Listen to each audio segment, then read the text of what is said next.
Do you often find it difficult to write things like emails, letters, or essays?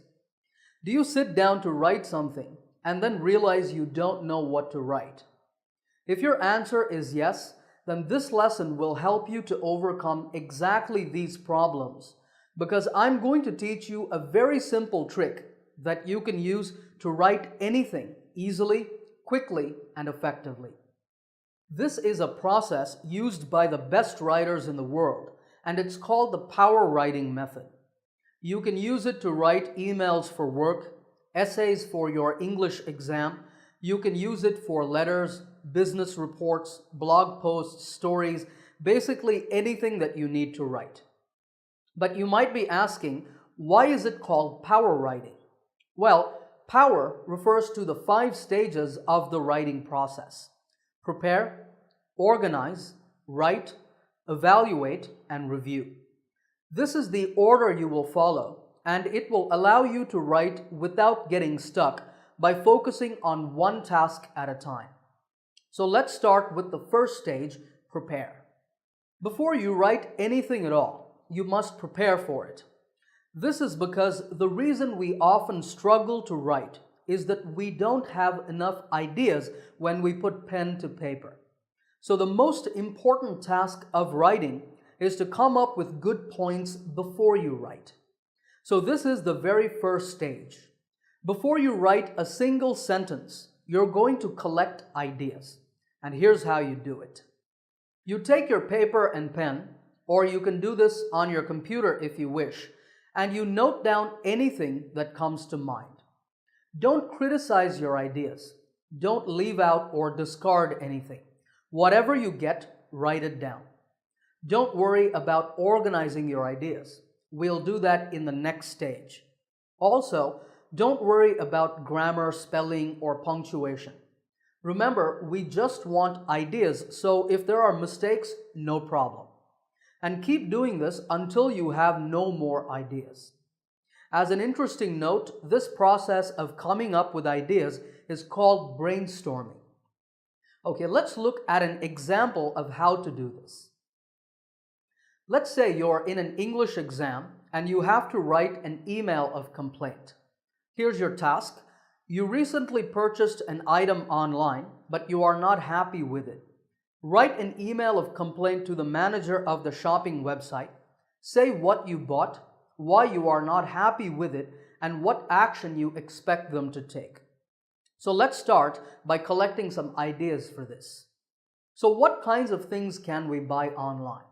We can buy clothes, we can buy computers, phones, books, and so on. Let's think of some more specific ideas. I like computers, so let's talk about them. You can buy a laptop. Actually, you can also buy computer parts like a monitor, a mouse, or a keyboard. For this task, I'm going to go with a mouse because it's easy. Now, if I bought a mouse, what problems might I have with it? I think the most common one that people face is with one of the two buttons. Let's pick the right-click button, but you can also have trouble with the scroll wheel. That's the wheel in the middle. So I bought a mouse, and maybe just 2 days later, the right-click button started having problems. But I'm going to say that now it's been a week and the button has just stopped working. Now you can see that I'm just using my imagination here. I want to add some more detail, so let's say that the scroll wheel is also having problems. What problems can it have? Well, if I try to scroll in one direction, it actually makes the screen go in the wrong way. So we have our problems now. But what do we want the shopping website to do? We can say, give me my money back. That's called a refund. Or we could ask for a replacement. I like that idea. Now, when they give me a new item, they will want the old one back. So I'll have to return the defective unit. That means the mouse that's not working. All right, we are done collecting ideas. And here, in just 2 minutes, we have all the information we need to write our email. Notice that as I was brainstorming, I came up with lots of ideas. I collected everything that came to mind without leaving anything out. And then I expanded on the important ideas. It can be very helpful to talk out loud during this stage, like I was doing. Try to have an imaginary conversation, and you will find it easier to generate ideas. Also, it's good to use paper and pen for this exercise rather than a computer. This way you can draw a mind map like the one you see on the screen. It can really help you to be creative. Okay, once you have the ideas you need, you move on to the second stage, which is organize. The goal of this stage is to produce an outline for what you're going to write. That is, you're going to structure your ideas in a logical manner. So throughout this stage, you should keep asking yourself this question: how do I guide my reader? Think of yourself as a tour guide. Imagine that you're taking your reader through a tour of a great place. That great place is your writing. So what should the reader read first? What should he or she read next? And what should your reader read last? So in this stage, the first thing you do is go to the ideas you've collected and select the best ones. After that, you take those ideas and arrange them in the most logical sequence. So here, we're back with our ideas for the complaint email. It's easy to see which ideas we want to keep: the mouse, the right-click button with its two problems, the scroll wheel, and the request to replace it. When you do this on paper, you can underline the ideas you are selecting. So now, how do we organize these points? Well, first, I want to say that I bought a mouse online. It has two problems. One is that the right mouse button started having issues 2 days later, or 2 days after it arrived, and now it's been a week and it has stopped working completely. Then I'd like to mention the scroll wheel. It's making the screen go in the wrong direction. And finally, I want the company to replace the mouse and I can return the defective one. This is the outline we're going to follow for this email. A good outline should have all the ideas that you need, and it should be well organized. I think this is a pretty good outline. So with this, we move on to stage 3, write. This is where you're actually going to put pen to paper. That is, you're going to take the ideas in your outline and write full sentences for them. Treat this as only your first draft. That means just focus on writing full sentences without worrying too much about grammar, vocabulary, spelling, or punctuation. Just go with the flow and write some sentences. You can come back and correct the mistakes later. Now, if you're writing in an exam, then you need to try to write correct sentences in your first draft because you don't have time.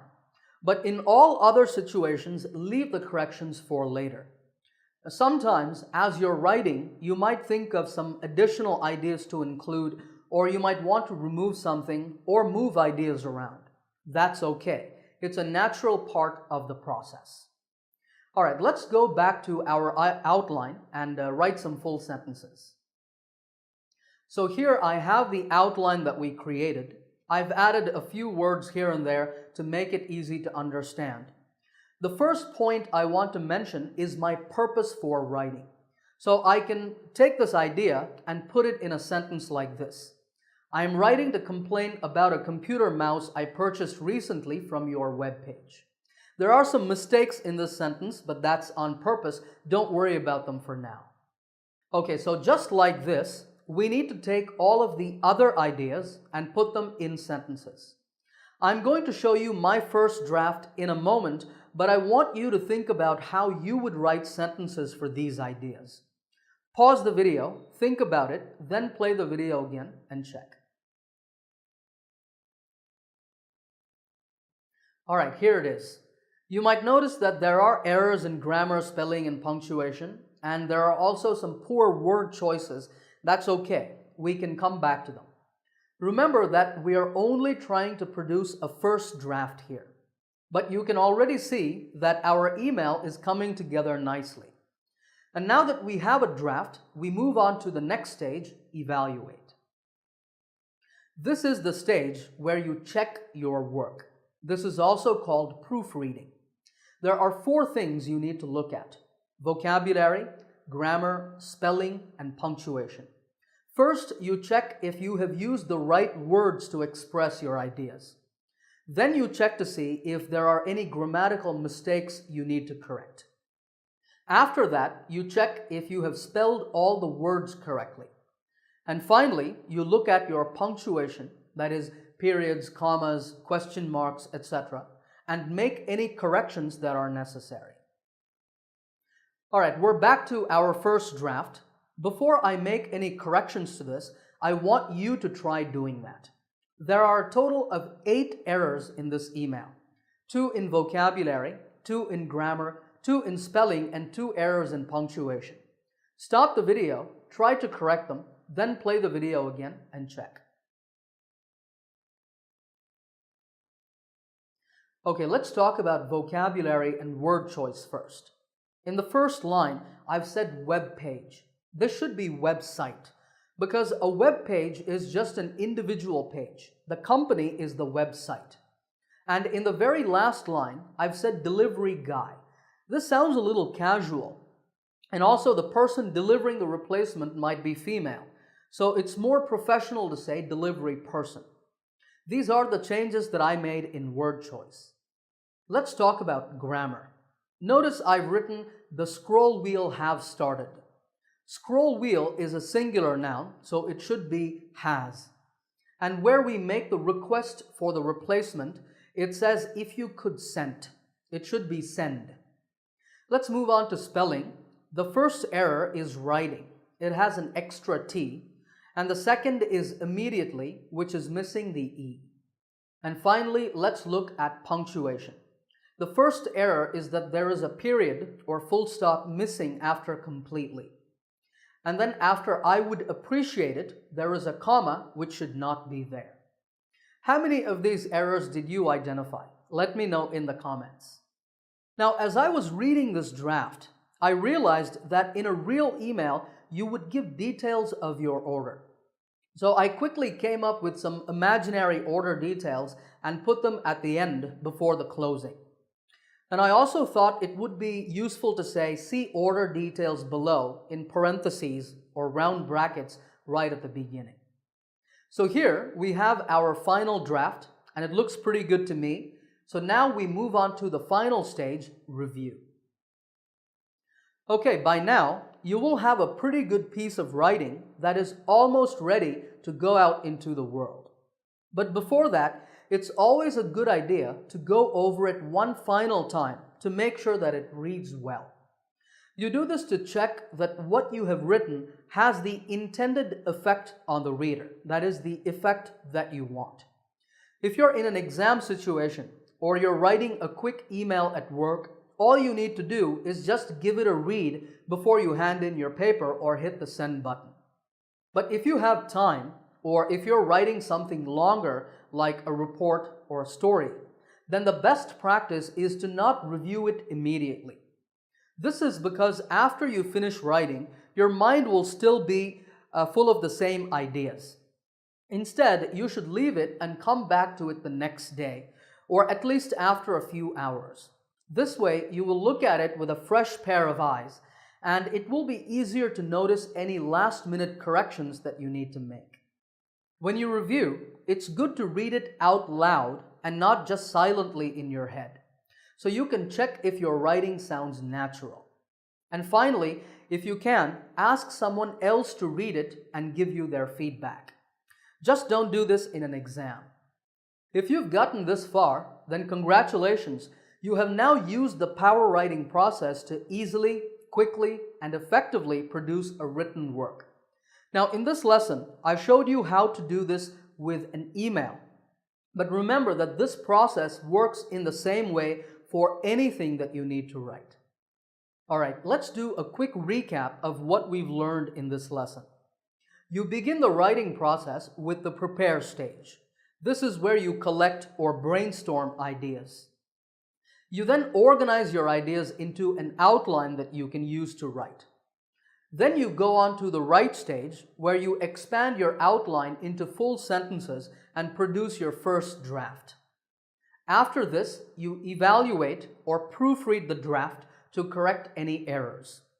Finally, you review what you've written to see if it reads naturally and make sure it's fully ready to go out into the world. Once you get good at applying the power writing process, you will find that writing anything is easier, more systematic, and more enjoyable than ever before. Alright, if you liked this video, give it a thumbs up by hitting the like button. If you're new to my channel, make sure to subscribe by clicking the subscribe button to get my latest lessons right here on YouTube. Happy learning, and I will see you in another lesson soon.